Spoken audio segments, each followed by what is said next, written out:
الله الرحمن الرحيم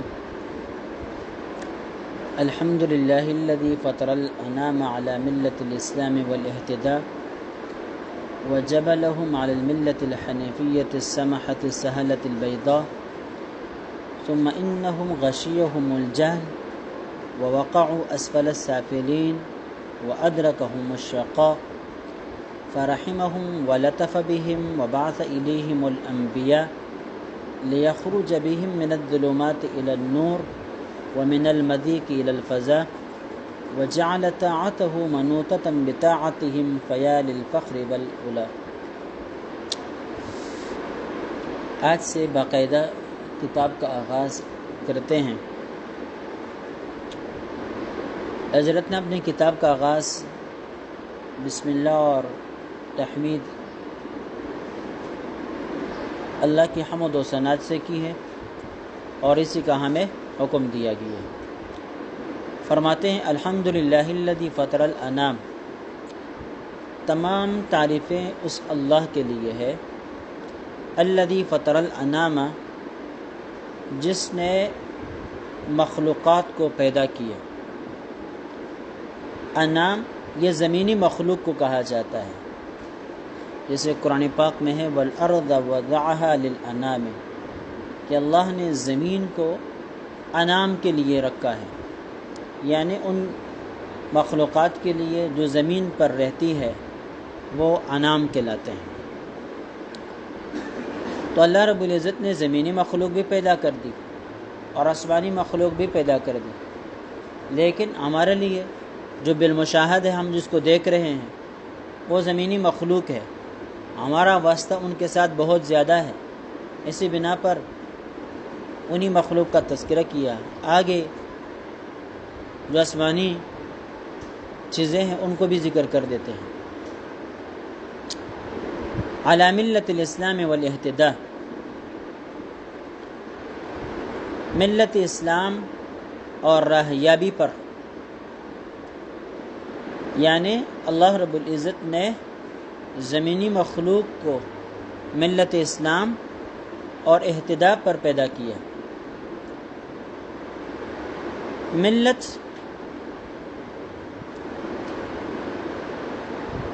آپ الفاظ سنتے ہیں، ملت بھی سنتے ہیں، امت بھی سنتے ہیں، شریعت بھی سنتے ہیں۔ تو ملت اس اعتبار سے کہ ان کے جو تعلیمات ہیں، ان کے جو احکام ہیں، وہ ایک جگہ ایک کتاب میں جمع شدہ ہے، لکھا گیا ہے، مکتوب ہے، محفوظ ہے۔ اس وجہ سے یہ گویا کہ ملت ہے۔ اور پھر چونکہ ان کے اندر اجتماعیت ہے، اس اعتبار سے پھر یہ امت بھی ہے، اور پھر چونکہ اس کے لیے احکام چلائے گئے ہیں تو یہ شریعت بھی ہے۔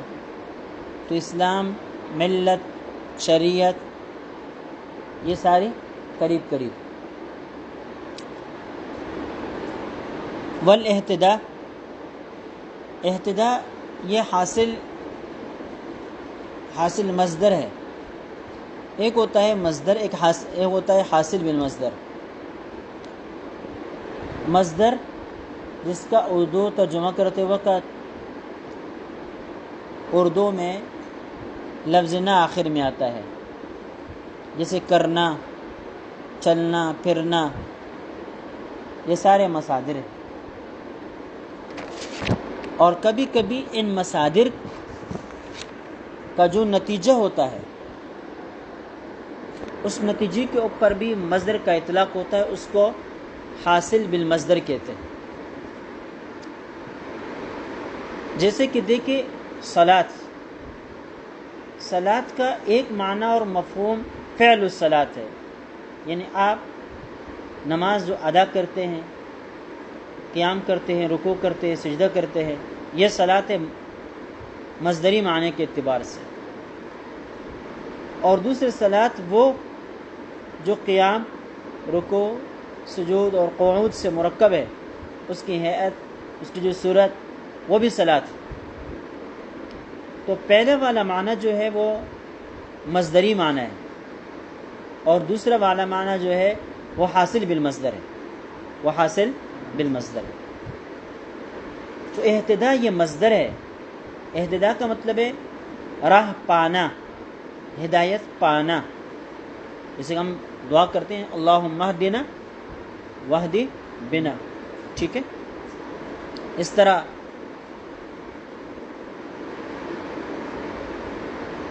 اہتداء کا ترجمہ ہم راہ پانے سے کرتے ہیں، سمجھ گئے؟ اور جو ہدایت پر ہوتا ہے اس کو ہم مہتدی کہتے ہیں۔ کیا کہتے ہیں؟ وہ المہتد کہتے ہیں نا، یعنی وہ محتد، یعنی ہدایت پر، ہدایت یافتہ ہے۔ اسی طرح اہتداء کا ایک ترجمہ حاصل بالمصدر والا ہے، اور وہ ہے راہ یابی، ہدایت پا جانا، راہ یابی۔ اب یہ دیکھیں، یہ راہ یابی والا جو ترجمہ ہے یہ حاصل بالمصدر ہے۔ جیسے کہ میں نے بتایا ایک نماز پڑھنا ہے اور ایک نماز ہے، تو نماز پڑھنے میں اور نماز میں فرق جو ہے وہ معنی مصدری اور معنی حاصل بالمصدر کا ہے۔ اردو میں یہ فرق ہو سکتا ہے، جیسے کہ ہدایت پانا، ہدایت دینا، رہنمائی کرنا، یہ تو اردو میں، اور اس کے حاصل بالمصدر راہیابی، کامرانی۔ اب بات آئی سمجھ میں؟ یہ دونوں الگ الگ چیزیں، اردو میں یہ واضح ہے، لیکن عربی میں جس طرح مصدر معروف بھی ہوتا ہے، مجہول بھی ہوتا ہے، لیکن دونوں میں کوئی فرق نہیں کیا جا سکتا کہ کون سا مصدر معروف ہے، کون سا مصدر مجہول ہے۔ اب ضرب یضرب ضربن، ضربن پڑھتے ہو، ٹھیک ہے، آگے پڑھو وضرب یضرب، پھر ضربن۔ اب یہاں مصدر کا تکرار ہے، تو مصدر کا تکرار بلا وجہ نہیں ہے۔ ایک جگہ مصدر ہے معروف معنی میں، دوسری جگہ مجہول معنی میں، لیکن پڑھنے میں کوئی فرق ہے، اعراب میں کوئی فرق ہے، حرکات و سکنات میں کوئی فرق ہے؟ کچھ بھی نہیں۔ فرق ہوگا اپنے سیاق و سباق سے، کہ یہاں کون سے مقام پر یہ لفظ استعمال ہے، کب اس کا ترجمہ معروف سے کیا جائے یا مجہول سے کیا جائے۔ اب پہلا والا چونکہ معروف کی جگہ پر ذکر ہے تو ہم اس کا ترجمہ حاصل معروف سے کریں گے، اور دوسری جگہ چونکہ وہ مجہول کے درمیان میں ذکر ہے یا مجہول کے صیغوں کے بعد ذکر ہے، تو وہاں مصدر کا ترجمہ ہم مجہول سے کریں گے۔ ضربن کا مطلب ہے مارنا، اور پھر دوسرے ضربن کا مطلب مارا جانا، نصرن مدد کرنا، نصرن مدد کیا جانا۔ اب یہاں دیکھیں مجہول اور معروف کا فرق۔ اسی طرح عربی میں مصدر، مصدری معنی اور حاصل بالمصدر، یہ مصدر اور حاصل بالمصدر دونوں ایک جیسے ہوتے ہیں۔ فرق جو ہوتا ہے وہ معنی کے لحاظ سے ہوتا ہے، اور سیاق و سباق کو دیکھ کر کیا جاتا ہے۔ اب یہاں لفظ اہتداء ذکر ہے، لیکن اس سے مصدری معنی مراد نہیں ہے، بلکہ حاصل بالمصدر والا معنی مراد ہے۔ کیوں؟ اس لیے کہ اس کا عطف ملت اسلام کے اوپر ہے یا اسلام کے اوپر ہے، تو اسلام سے یہاں سر تسلیم خم والا لغوی معنی مراد نہیں ہے، بلکہ اسلام سے یہاں اصطلاحی اسلام مراد ہے، جو ہمارے اور آپ کے پیغمبر پر اترے ہوئے دین کا نام ہے، اور وہ کیا ہے؟ حاصل بالمصدر والا معنی ہے۔ تو اہتداء بھی کیا ہے؟ وہی حاصل بالمصدر والا معنی ہے۔ اس معنی میں یہ دونوں مترادف ہیں۔ جو اسلام ہے وہ راہیابی ہے، جو راہیابی ہے وہ کیا ہے؟ اسلام۔ اب سمجھ گئے؟ اس باریکی کو سمجھ گئے؟ یہ شاید اس کتاب کا خاصہ ہے. اس سے پہلے کبھی سنا ہے؟ نہیں سنا. حالانکہ فنی کتابیں آپ پہلے پڑھ چکے ہیں. یہ امام شاہ ولی اللہ مودودی دہلوی کا خاصہ ہے، یہ ان کا کمال ہے، اور یہ ان کتاب کے سمجھنے کے لیے بڑا ذریعہ بھی ہے کہ وہ مترادف الفاظ زیادہ استعمال کرتے ہیں. مفرد کے بعد دوسرا مرادف مفرد لے کر آتے ہیں، جس کے ذریعے سے پہلے والی مفرد کا ترجمہ ہو جاتا ہے. جملہ تامہ کے بعد کوئی دوسرا بالکل مترادف المعنی جملہ لے کر آتے ہیں جو پہلے والے جملے کی وضاحت کرتا ہے. جملہ ناقصہ کے بعد دوسرے جملہ ناقصہ لے کر آتے ہیں جو پہلے والے جملہ ناقصہ کی تھوڑی بہت وضاحت کر دیتا ہے. یہاں پر بھی اہتدا اسلام کے بعد لے کر آئے، تو اسلام سے اگر کوئی نہ سمجھے کسی معنی کو تو اہتدا کے لفظ سے سمجھ جائے، اہتدا کے لفظ سے سمجھ جائے. اب بات آئی سمجھ میں. وَجَبَلَهُمْ عَلَى الْمِلَّةِ الْحَنِفِيَّةِ السَّمَحَةِ السَّهْلَةِ الْبَيْضَاءِ. یہ جبل کا لفظ اور فطر کا لفظ ایک ہے معنی کے اعتبار سے. تخلیق کرنا، پیدا کرنا. فطرہ کا معنی بھی کیا ہے؟ فطر السماوات والارض، فاطر السماوات والارض. فاطر سے کون مراد ہے؟ اللہ کی ذات. خالق کی طرح یہ اللہ کا اسم صفتی ہے. اور خلق، جبل، فطر، یہ سارے کے سارے ایک معنی میں استعمال ہوتے ہیں. تو یہاں علامہ امام شاہ ولی اللہ مودودی دہلوی نے فطرہ کا ترجمہ گویا کہ جبلہ سے کر دیا. تو ایک جملہ تامہ کے بعد دوسرے جملہ تامہ ایک ہی معنی کی طرح لے کر آئے. الملت الحنفیہ السمح. حنیفیہ اس میں جو یا ہے آخر میں، یہ یا نسبتی ہے، اور حنیف کی طرف اس کی نسبت. حنیف کیا ہے؟ جو ہر قسم کے باطل سے منہ موڑ کر صرف حق کی طرف متوجہ ہو، حق کی طرف رخ کرنے والا ہو، ہر قسم کے باطل کو چھوڑ کے. باطل اعتقاد کی صورت میں ہو، عمل کی صورت میں ہو، نظریات کی صورت میں ہو، افکار کی صورت میں ہو، مجالس کی صورت میں ہو، دوستوں کی صورت میں ہو. یہ تمام باطل صورتیں، نظریات، افکار، تعلقات چھوڑ کے جو حق کی طرف آئے، عقائد کے اعتبار سے، نظریات کے اعتبار سے، تعلقات کے اعتبار سے، اعمال کے اعتبار سے، وہ حنیف کہلاتا ہے. کیا کہلاتا ہے؟ حنیف کہلاتا ہے. تو یہ دین اسلام کی صفت ہے کہ یہ حنیف ہے، یعنی ہر قسم کے باطل نظریات، افکار، اعمال سے پاک صاف جو دین ہے وہ دین اسلام ہے. تو یہ حنیفیت اس کی صفت ہے. یہ لغوی معنی میں ہے. اس کو ابراہیم علیہ السلام کی طرف اگر نسبت نہ بھی کی جائے نا تو ضرورت بھی نہیں ہے، لغوی معنی میں لے لی جائے. تو چونکہ ایسے آدمی کو حنیف کہا جاتا ہے، اور جو اس صفت پر مشتمل ہو اس کو کیا کہتے ہیں؟ حنیفیت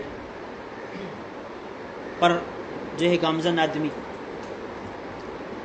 ابراہیم علیہ السلام کے لیے بطور صفت کے اس کا ذکر ہے، ان ابراہیم کان امتن قانتا للہ حنیفا. ایک تو ابراہیم علیہ السلام کا کمال یہ ہے کہ واحد شخص کو امت قرار دے دیا گیا، اور پھر حنیف صفت بھی لائے گئی. مولانا عبیداللہ سندری مولا نے لکھا ہے کہ حضرت ابراہیم علیہ السلام کی حیثیت انٹرنیشنل اور بین الاقوامی پیغمبر کی تھی، اور دوسرا پیغمبر جو انٹرنیشنل اور بین الاقوامی پیغمبر کی حیثیت سے آئے ہیں وہ ہمارے پیغمبر آئے دونوں. اس وجہ سے بعض حضرات یہ کہتے ہیں، تعبیر ہے کہ آپ صلی اللہ علیہ وسلم نے ابراہیم علیہ السلام کی دین کی تجدید کر دی ہے. پیغمبر علیہ السلام نے ابراہیم علیہ السلام کی دین کی تجدید کر دی ہے اضافات کے ساتھ. اس وجہ سے اللہ تعالیٰ نے ابراہیم علیہ السلام کا یہ ذکر کیا ہے اور نے دعا مانگی کہ مجھے سارے عالم کے لیے امام بنا دے، وجعلنی للمتقین اماما، کہ میں تمام متقین پرہیزگاروں کے لیے مجھے امام بنا دے. تو اللہ نے بنا بھی دی، اللہ نے بنا بھی دی.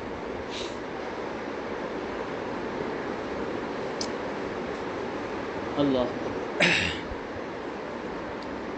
تو جو دین، جو نظریہ، جو شخص باطل کو چھوڑ کر صرف حق کی طرف متوجہ ہو جائے وہ حنیف کہلاتا ہے. کیا کہلاتا ہے؟ حنیف کہلاتا ہے. السمح، یہ سمح کا مؤنث. سمح کیا ہے؟ نرمی.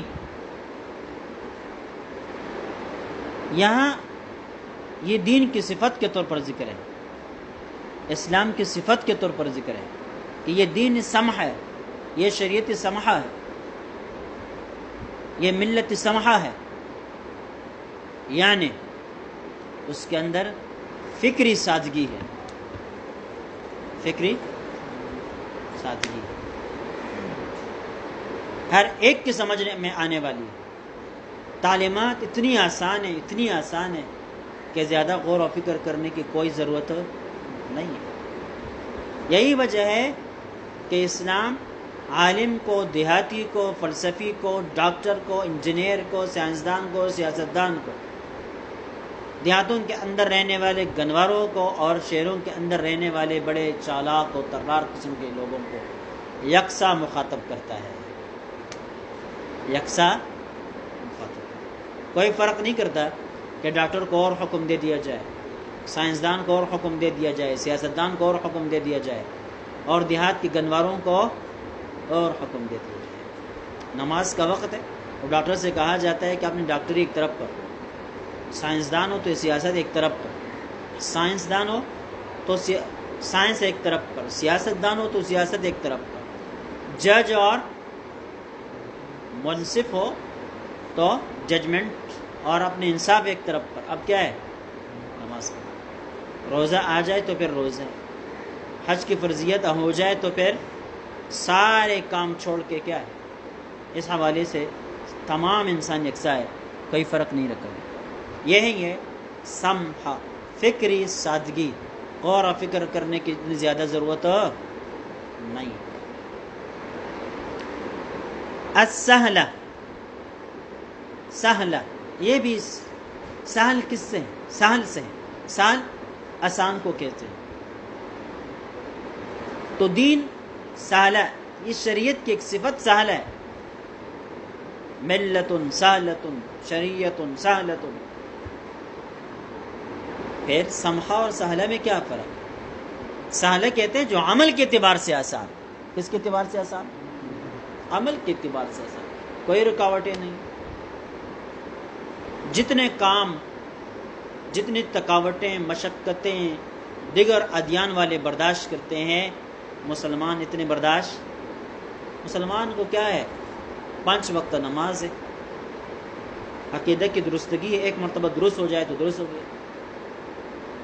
سال بھر میں 1 مہینے کے روزے ہیں، صاحب نصاب ہو جائے تو 2.5% تھوڑی سی زکوٰۃ، اور اتنا باقی آپ نوافل اور صدقات اور خیرات اور اضافی اعمال کرتے، وہ آپ جانے، آپ کا کام جانے. اللہ نے آپ سے اس کا مطالبہ نہیں کیا. اللہ نے آپ کو ہاں راستہ آپ کے لیے کھولا ہے کہ ٹھیک ہے، اگر آپ اور میرے قریب آنا چاہتے ہیں تو آ سکتے ہیں، لیکن میں آپ کو مجبور نہیں کر رہا، میں آپ کو مجبور نہیں کر رہا. باپ ہم نے اب بیٹے سے کہا کہ بیٹے مجھے ماہانہ 20,000 روپے تنخواہ پیدا کر کے دے دیا کرو، میں اس سے زیادہ آپ سے نہیں مانگوں گا. اب بیٹا اگر 30,000 کما کر دیتا ہے، 40,000 کما کر دیتا ہے تو وہ جانے اور بیٹا جانے.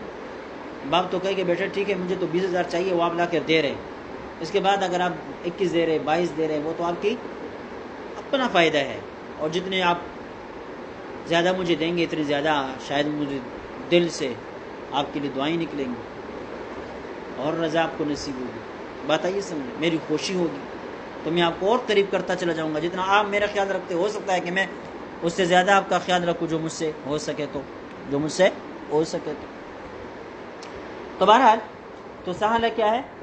عمل کے اعتبار سے آسان. البیضاء، یہ ابیض کی مؤنث ہے، روشن، چمکدار، سفید،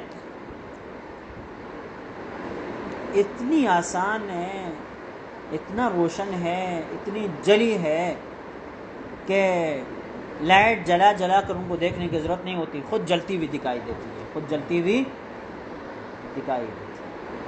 ہماری بات سمجھ، ایک چیز گمشدہ ہو اور اندھیروں میں ہو تو اس کے لیے لائٹ جلانا پڑتا ہے، اور یہ خود لائٹ کو ڈھونڈنا نہیں پڑتا، لائٹ خود بتاتا ہے کہ میں کہاں۔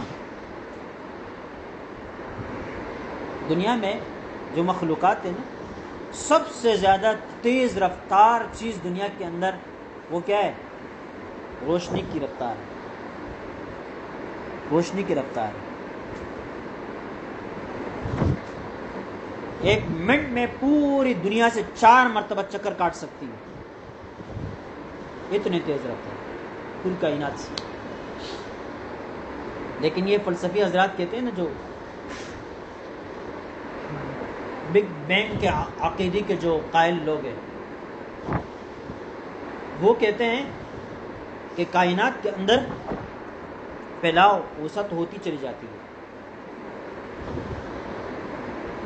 تو وہ پھیلاؤ کی جو رفتار ہے، کہتے ہیں وہ روشنی کی رفتار سے بھی زیادہ ہے، روشنی کی رفتار سے بھی زیادہ ہے۔ اصل میں یہ لوگ کہتے ہیں نا کہ مادہ، ایتھر، یہ ساری کائنات اس سے پیدا ہوئی، تو مادہ تو چھوٹا سا تھا، پھر یہ کائنات کیسے اتنی بڑی؟ کہتے ہیں وہ خود بخود پھیل رہی ہے، خود بخود پھیل رہی ہے۔ اچھا، پھیل رہی ہے تو بری بات نہیں ہے، اسے تو ہمارے عقائد ثابت ہو جائیں گے۔ جب اتنا سا مادہ تھا اور اس سے پوری کائنات پھیل گئی، اور تم کہہ رہے ہو کہ اب بھی پھیل رہی ہے، اور اتنی تیز رفتاری کے ساتھ پھیل رہی ہے کہ ساری چیزوں سے تیز رفتار چیز روشنی، اس سے بھی اس کے پھیلاؤ کی رفتار تیز ہے، تو پھر جہنم اور جنت پر تمہیں اعتراض کیوں ہے؟ پھر جہنم اور جنت پر اعتراض کیوں ہے؟ تم ایک فرض کر لو 1000 سال بعد جنت یا جہنم پہنچو، فرض کر لو اتنی سی مدت میں اگر اس کائنات میں اتنے پھیلاؤ ہو گئی ہے تو 1000 سال اور گزرنے کے بعد پھر کتنی پھیلاؤ ہوگی؟ پھر کتنے پھیلاؤ ہوگی؟ تو جو پھیلاؤ اگر اس دنیا کے 10 گنا اگر ایک شخص کو بھی دے دیا جائے تو ممکن ہے، تو ممکن ہے۔ اس کو بھی چھوڑیں گے، فلکیات کے آپ پاس آپ چلے جائیں نا، تو یہ جو سورج ہے، سورج یہ زمین اس سورج کے 1 حصہ بھی نہیں ہے، اور زمین کے اندر کتنی انسانیت سما گئی ہے، تو پھر سورج کے اندر کتنے سما جائیں گے؟ اب ہمارے اور سورج کے درمیان کا جو فاصلہ ہے کروڑوں سال کا، لیکن یہ جو نوری سال ہے اور وہاں کی جو روشنی ہے وہ اس سے کئی کروڑ گنا زیادہ ہے۔ اب جب اس کو تم تسلیم کرتے ہو، مانتے ہو کہ یہ زمین سورج کے ایک کونے میں اس طرح چمٹ جاتی ہے، چپک جاتی ہے، تو پھر یہ کہنا تمہارے لیے کیا مشکل ہے؟ ماننے میں کیا دقت آپ کو آ رہی ہے کہ اگر آخرت میں کسی ایک آدمی کو اس دنیا جیسی جنت دے دی جائے تو اس میں کون سی عقل کی خلاف ورزی ہے؟ جب یہ ساری دنیا سورج کے ایک کونے میں سما جاتی ہے، تو یہ دنیا سورج کے ایک کونے میں سما جاتی ہے، تو جنت کے کونے میں سما جائے تو اس میں کیا؟ جنت کے کونے میں سما جائے تو اس میں کیا؟ اور یہ عقلی تقاضا بھی ہے کہ جنت ایسی بڑی ہوئی ہونی چاہیے۔ وجہ، اب دیکھیں یہ دنیا میں جو لوگ ہیں نا، جو مختلف ممالک کے سفر کرتے رہتے ہیں، گھومتے پھرتے ہیں، ان کے لیے زمین تنگ ہے، جائیں کہاں جائیں؟ انہوں نے زمین کا وہ کونا بھی دیکھا، وہ کونا بھی دیکھا، مشرق بھی دیکھی، مغرب بھی دیکھا، شمال بھی دیکھا، جنوب بھی دیکھا۔ اب ان کی ضرور خواہش ہوگی کہ کوئی اور دنیا ہو نئی دنیا ایجاد ہو جائے ہم وہاں پر بھی چلے جائیں. اس لیے کہ فرانس تو 10 مرتبہ دیکھ چکے, برطانیہ تو سینکڑوں بار دیکھ چکے, مدینہ منورہ کے چکرے تو کئی مرتبہ کاٹ لی, کہاں کہاں نہیں گئے. جب یہ 60 سال زندگی میں آپ پوری دنیا کے اندر گھوم پھرے اور اب تم کیا ہے تک کے دل بھر کے ایک کونے میں بیٹھ گئے ہو, تو قیامت کی زندگی, آخرت کی زندگی تو ہمیشہ کے لیے ہے. اس کے لیے تو اور پلاؤ چاہیے. کیا چاہیے؟ تاکہ آپ کہیں تکے نہیں, کہیں کبھی تکے نہیں, آپ کبھی اکتا نہ جائے کہ بھائی اس کونے پر تو 1000 مرتبہ گیا ہوں, اس کونے پر تو گیا ہوں, اس پر گیا ہوں, اب کیا کروں. تو اور ہو, تاکہ اس پر جائے 10 مرتبہ بھی جائے تو اور بھی دنیا سامنے ہو, اور بھی دنیا سامنے, اور بھی دنیا سامنے. تو بہرحال تو یہ کیا ہے؟ بیضا ہے. بیضا یہ دین کیا ہے؟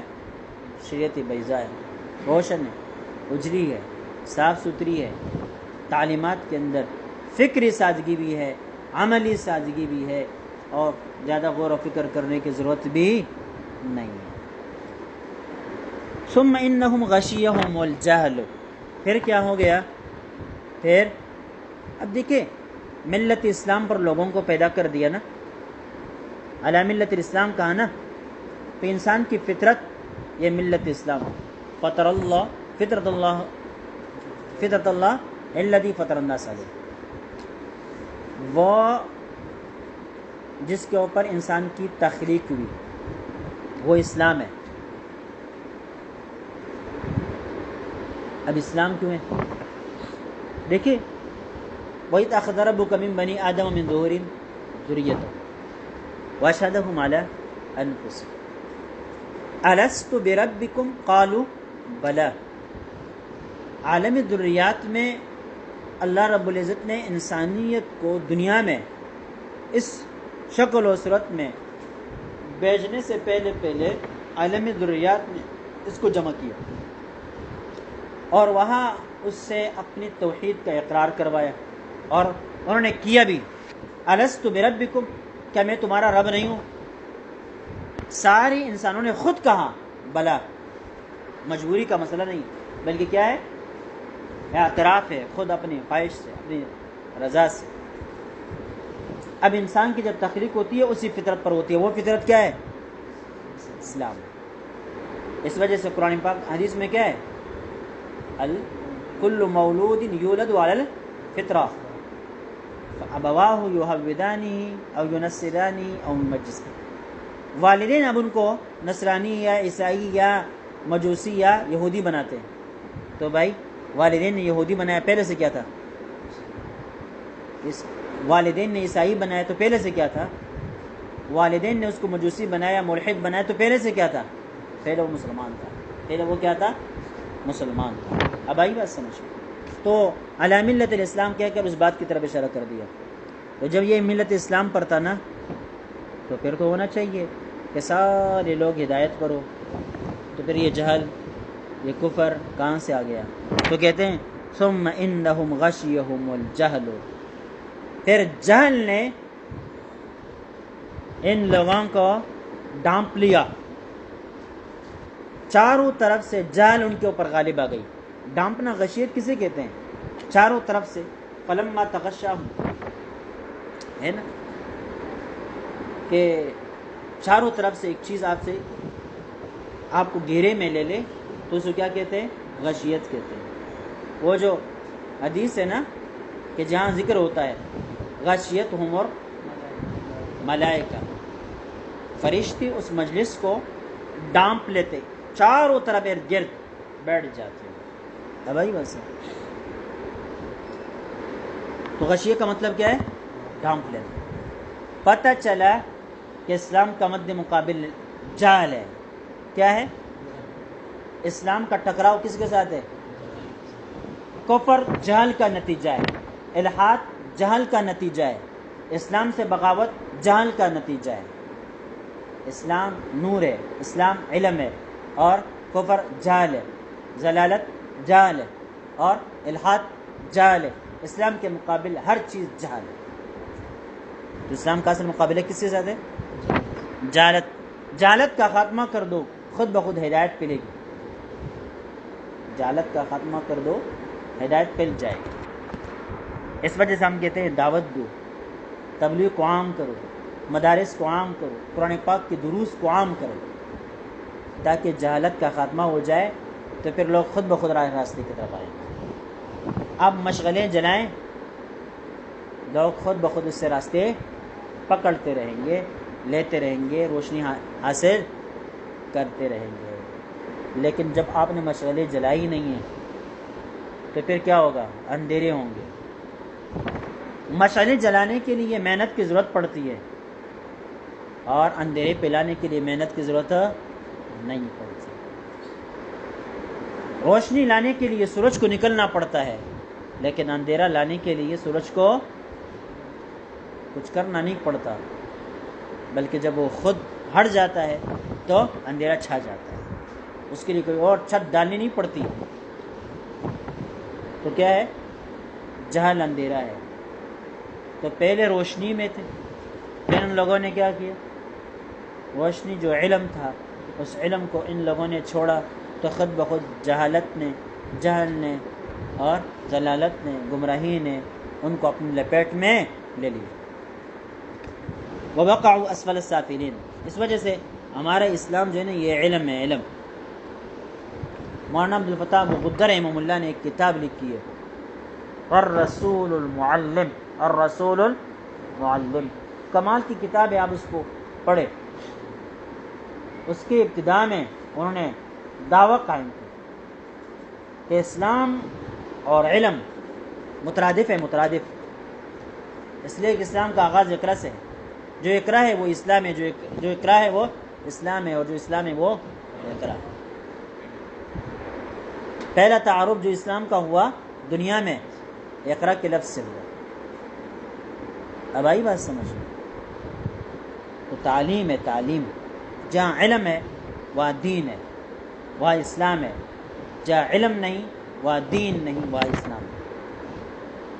اب دیکھیں دیہات میں بطور رسم و رواج کے لوگ نماز پڑھ رہے ہوتے ہیں، لیکن علم نہ ہونے کی وجہ سے وہ اپنے رواجی طور پر کر رہے ہوتے ہیں. اب بات ہے یہ سمجھ میں. جہاں ان کے رواج کے خلاف کوئی نظریہ آ جائے، کوئی مولوی تقریر کرے، نہیں مانتے، کہتے ہیں یہ دیکھو یہ کہاں سے آ گیا، یہ کہاں سے آ گیا. اب بھائی بس اجال ہوتا ہے. جب جہالت میں گئے تو وَوَقَعُوا أَسْفَلَ السَّافِلِينَ. جہالت کا نتیجہ کیا ہے؟ اسفل السافلین میں گر پڑنا ہے. اندھیروں میں جاؤ گے تو گرو گے، اندھیروں میں جاؤ گے تو گرو گے. راستے کا پتہ نہیں چلے گا کہ راستے میں کوئی گھاٹی ہے، کوئی کیا ہے، کنواں ہے، کوئی کڈا ہے، کوئی کڈر ہے. آپ کو کیا پتہ؟ آپ تو چل رہے ہیں اندھیروں میں. تو اندھیرے کا نتیجہ وَوَقَعُوا أَسْفَلَ السَّافِلِينَ. اس نتیجے میں، جہل کے نتیجے میں یہ اسفل السافلین تک جا پہنچے، اس میں گر پڑے. وَأَدْرَكَهُمُ الشَّقَاءُ. اور جو کڈر میں گر جائے وہ اس کی بدبختی ہی ہے، اور کیا ہے؟ بدبختی ہی ہے. فَرَحِمَهُمْ وَلَطَفَ بِهِمْ وَبَعَثَ إِلَيْهِمُ الْأَنْبِيَاءَ. اللہ نے ان کے اوپر رحم کیا، وَلَطَفَ بِهِمْ ان کے اوپر لطف کی، مہربانی کی. وَبَعَثَ إِلَيْهِمُ الْأَنْبِيَاءَ اور ان کے پاس پیغمبر بھیجے. کیوں بھیجے؟ لِيَخْرُجَ بِهِمْ مِنَ الظُّلُمَاتِ إِلَى النُّورِ. تاکہ ان کو جہل کے اندھیروں سے اسلام کی روشنی کی طرف لے کر آئے. جہل کے اندھیرے کفر کی صورت میں، ضلالت کی صورت میں، گمراہی کی صورت میں، باطل نظریات کی صورت میں. مسلمان ہے لیکن ہے کمیونسٹ. نمازیں بھی پڑھتا ہے لیکن نظریہ کمیونزم کا ہے. نمازیں بھی پڑھتا ہے لیکن نظریہ نیشنلزم کا ہے. نمازیں بھی پڑھتا ہے لیکن نظریہ لبرلزم کا ہے، کیپٹلزم کا ہے، سوشلزم کا ہے، فیوڈلزم کا ہے. تو اس قسم کی گمراہیوں سے، اندھیروں سے نکال کر دین کے، اسلام جامع کامل مکمل دین کی روشنی کی طرف لے کر آتا ہے. کیا آتا ہے بھائی؟ درجہ اولا والے کو آپ عالم سمجھتے ہیں؟ ثانیہ والے کو، ثالثہ اور رابعہ والے کو؟ جو دین کا صرف نماز والا ایسا مانتا ہے تو وہ تو ابھی اولا میں ہے، اس کو عالم کیسے کہیں گے؟ روزہ بھی مان لیا تو درجہ ثانیہ میں آ گیا. سادسی تک پہنچا, حج کو تسلیم کر لیا تو سادسی تک پہنچا. بھائی صابیہ دور حدیث تو ابھی تک پڑھا ہی نہیں ہے. پھر مفتی کی ڈگری جب دیں گے تو تخصص کرے گا تو کیا کہیں گے؟ مفتی قرار پائے گا. تخصص ہی نہیں کیا تو آپ مفتی کیسے کہیں گے؟ تو جس شخص نے عبادات کو مان لیا تو گویا کہ اس نے صرف درجہ اولیٰ و ثانیہ پڑھا ہے. معاملات کو تسلیم کیا تو رابعے تک پہنچ گیا. اور جب آپ آگے سماج کو تسلیم کیا, معاشرت کو تسلیم کیا, سیاست کو تسلیم کیا, عدالت کو تسلیم کیا, بین الاقوامی تعلقات کے حوالے سے اسلامی تعلیمات کو تسلیم کیا, تو اب کیا ہے؟ پھر اس کو عملی طور پر بھی لے کر آئے, گہرائیوں کے ساتھ سمجھ بھی گیا, تو تب کیا ہے؟ کامل مسلمان ہے اور متخصص مفتی ہے. ہاں, بیچ میں شادی کر دی تو بیچ میں رہ جاؤ گے. پھر تو وہ ہمارے جامعہ اسلامیہ درویشہ کے محتمی صاحب تھے نا, دور حدیث جس دن میرا ختم ہوا تو پھر میری شادی ہوئی تھی. تخصص کے سامنے مطلب شادی شدہ تھا. تو کبھی کبھی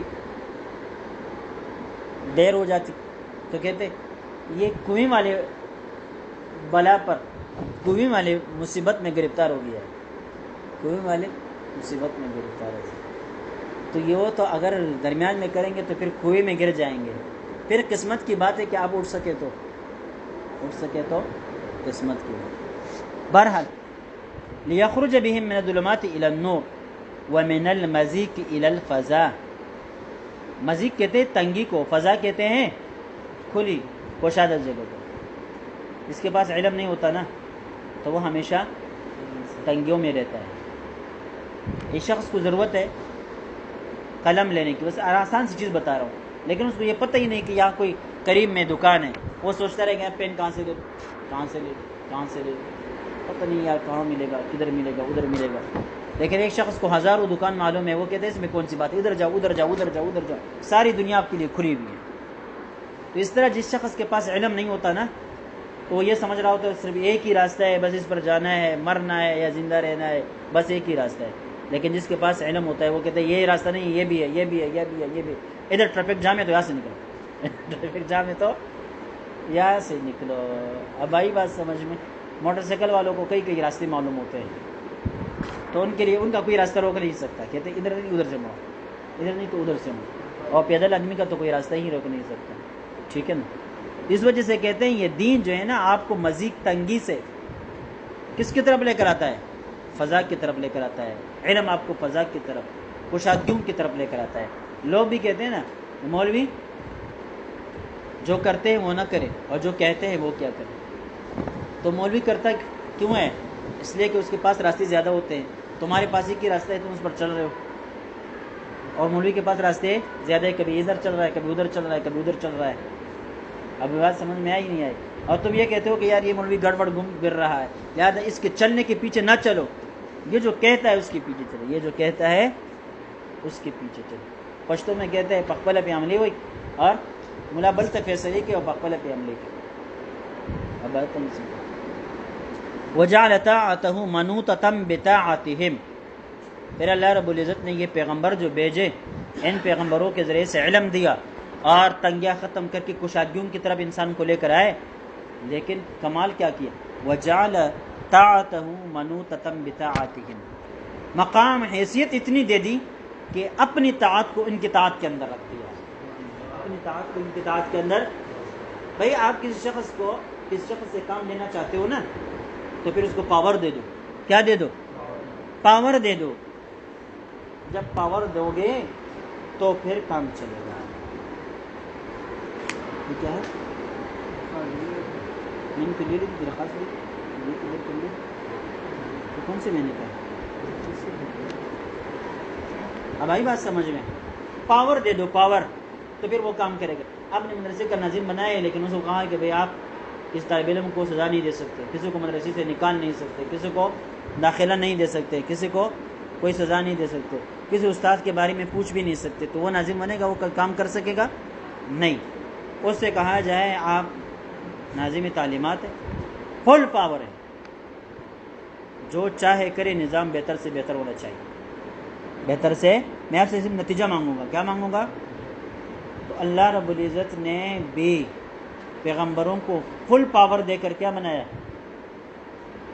ذمہ دار بنایا. دعوت کا، تبلیغ کا، دین کی اشاعت کا، ضلالت و گمراہی کے خلاف جنگ اور جہاد کا فل پاور ہے آپ کے پاس.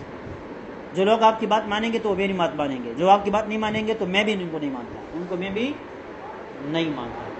محتمم ناظرین صاحب سے کہہ دے کہ بھائی جو آپ کریں گے اور جو لوگ آپ کی بات مانیں گے تو وہ،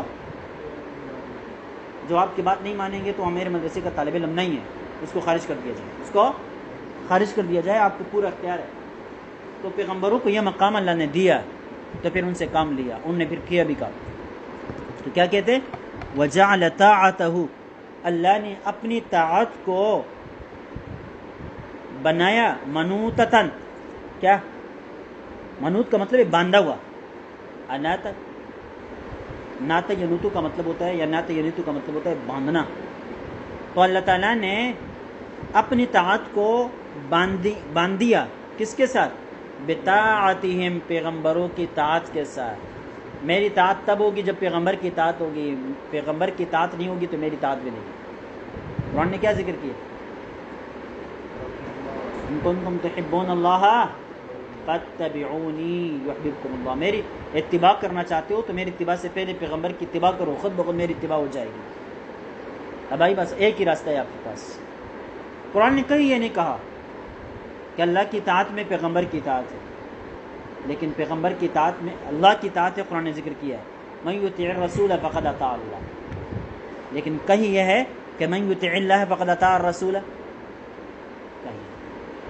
کیوں؟ حکم اللہ کا، لیکن عبادت اللہ کی، لیکن سیرت طریقہ پیغمبر. وہی طریقہ، وہی سیرت، وہی راستہ مقبول ہے جو پیغمبر کے سیرت سے ہو کے نکلے.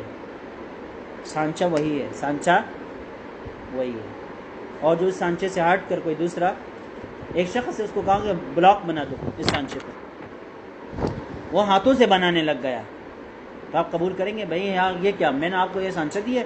بلاک تو وہ منظور ہوگا جو کیا ہے اس سانچے کے مطابق بنے گا، اس سانچے پر بنے گا، اس کے اندر ڈلا ہوا ہوگا تو منظور ہے، دوسرا منظور نہیں ہے. تو طاعت ہو، عبادت ہو، عمل ہو، عقیدہ ہو، وہ اس سانچے سے ہو کر آئے گا تو اللہ کو منظور ہے. یہ میں نے کیا کہا؟ Full power. فل پاور پیغمبروں کو دی تو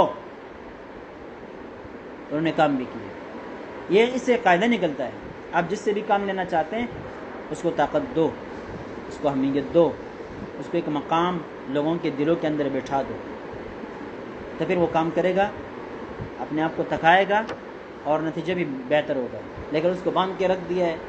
ایک طالب علم کو پتہ ہے کہ استاد جی تو خود باندھا ہوا ہے، یہ مجھے کیا کہے گا، اس کو تو خود ڈنڈا استعمال کرنے کی اجازت نہیں ہے، مجھے کڑا کرنے کی اجازت نہیں ہے، مجھے باہر کرنے کی اجازت نہیں ہے. تو وہ واپس بدماشی کرے گا. نتیجہ کیا نکلے گا؟ انارکی پھیلے گی، فساد پھیلے گا. جو نتیجہ آپ چاہتے ہیں وہ نہیں نکلے گا.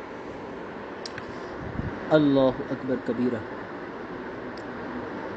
فیا للفخر والعلا، یہ کمال کا جملہ کہتے ہیں. یہ یا جو ہے نا ندائیہ ہے اور لام برائے استغاثہ ہے. اے فخر اور اے بلندی، یہ برائے تعجب ہے. یعنی یہ کیا فخر کی بات ہے، کیا بلندی کی بات ہے کہ اللہ نے اپنی اطاعت کو پیغمبروں کی اطاعت کے اندر باندھ کے رکھا ہے. اطاعت وہ ہے جو پیغمبر کی اطاعت ہو، اور وہ اطاعت ہے ہی نہیں جو پیغمبر کی اطاعت کی سیرت اور ان کے طریقوں کے مطابق نہ ہو. تو کہتے ہیں پیغمبروں کو یہ جو مقام دیے یہ کتنی بڑی فخر کی بات ہے اور یہ کتنی بلندی کی بات ہے.